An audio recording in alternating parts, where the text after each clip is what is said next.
günler değerli izleyiciler. Yeni bir Vizyondakiler programıyla daha karşınızdayız. Bu hafta vizyona yeni giren filmler arasından sizler için seçtiklerimize kısaca bir göz atalım. Grev tabii. Hepiniz mi çalışmıyorsunuz? Çalışmıyoruz. Hiçbirimiz. This is Neil Oliver. It's May 10th. A date of no significance on the Thai or Buddhist calendars. But as you can see... Toprak, kurdun, kuşun, köylünündür. Bizimdir!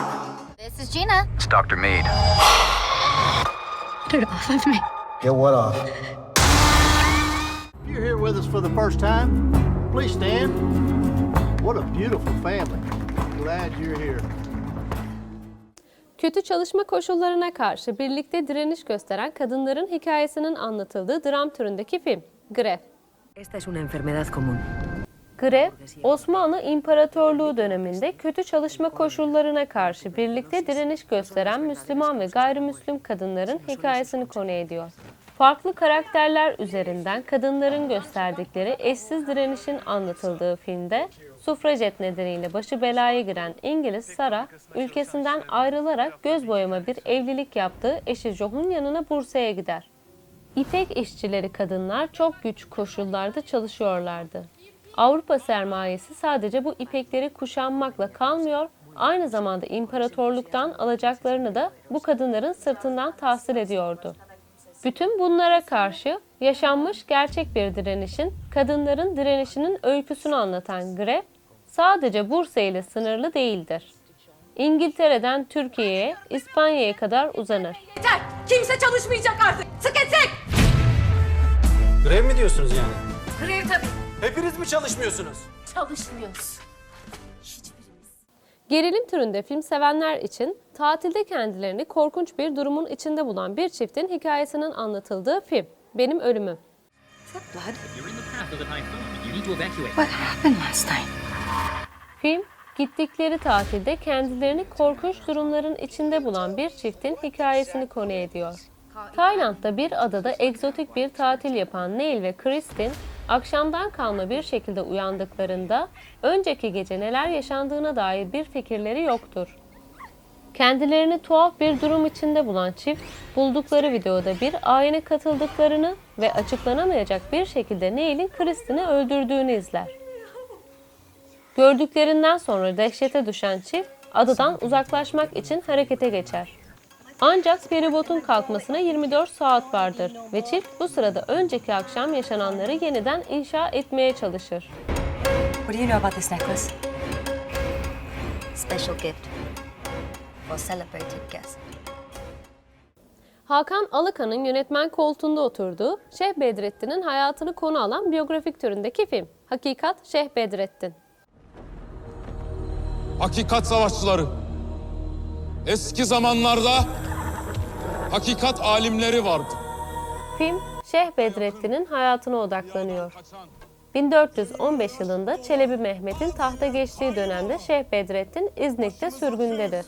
Kargaşanın hüküm sürdüğü sırada Bedrettin müridi Börklüce Mustafa kendisine Karaburun'da yeni bir hayat kurar.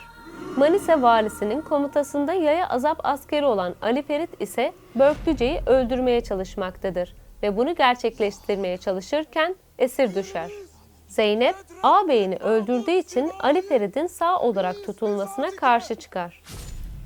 Ait olmadığı bir yerde yaşamak zorunda kalan Ali Ferit, burayla arasında kopmaz bir bağ oluşturur. Ali Ferit, Karaburun'a yönelen Osmanlı ordusunun karşısına çıkılacak olan savaşta hakikat için savaşanlar arasında yer alır.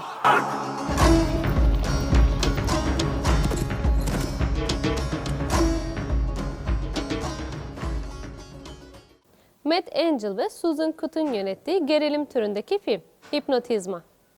What do you do? I'm sort of in between jobs. I have general anxiety, so sometimes it's hard to feel motivated. Genç bir kadın olan Jen, hem özel hem de profesyonel yaşamında sorunlar yaşar. Kendisini tıkanmış hisseden Jen, ünlü bir hipnoterapistin yardımına başvurur. Ancak genç kadın çok geçmeden kendisini ölümcül bir akıl oyununun içinde bulur. Jen, ünlü hipnoterapist Doktor Mead'i öğrendikten sonra geçmiş travmasını anlatmak için onu arar. hiçbir korku eksikliği olmadan travmalarını keşfetmek ve onlardan kurtulmak istemektedir. Filmi Vertigo, The Game, Silence of the Lambs gibi filmlerden ilham alan Susan Coate ve Matt Angel yönetiyor. No employers. The man is basically a ghost. We're missing something. Most of these patients happen to die from extreme fear. This is Gina. 93. Akademi Ödülleri'nde 6 dalda aday olup en iyi yardımcı kadın oyuncu ödülüyle dönen film Minari.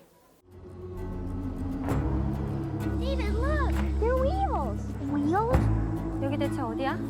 6 dalda aday olduğu 93. Akademi Ödülleri'nden en iyi yardımcı kadın oyuncu ödülüyle dönen Minari, Güney Koreli göçmen Yi ailesinin 1980'ler Amerika'sında yeni bir hayat kurma hikayesini anlatıyor. Baba Jacob'ın çiftlik kurma hayaliyle Kaliforniya'dan Arkansas'a taşınan aile, kendi kimlik krizleri ve Reagan döneminin ekonomik zorlukları arasında sıkışıp kalır. İdeallerindeki hayattan uzaklaştıkça Jacob ve Monica çiftinin birbiriyle olan bağları zayıflamaya başlar. Çocuklarının bakımına yardım etmesi için anneanne Shonje'yi davet ederler. Muzip, anneannenin gelişi, aileye kolay pes etmemeleri gerektiğini hatırlatacaktır. Tıpkı her tür koşulda zorluklara dayanıp kök salmasıyla bilinen Kore'ye özgü minare bitkisi gibi. Güçlü, dramatik yapısıyla daha önceki benzerleri arasından sıyrılıp fark yarattığı yorumları yapılan Minari, aynı zamanda yabancı dilde en iyi film Altın Küre ödülünü kazandı. 할머니는 진짜 손을 같지 않아요. 할머니 같은 게 뭔데? 쿠키도 만들고. Bir haftanın daha sonuna geldik. Sizler için seçtiğimiz filmler bunlardı. Önümüzdeki hafta görüşünceye dek hoşça kalın.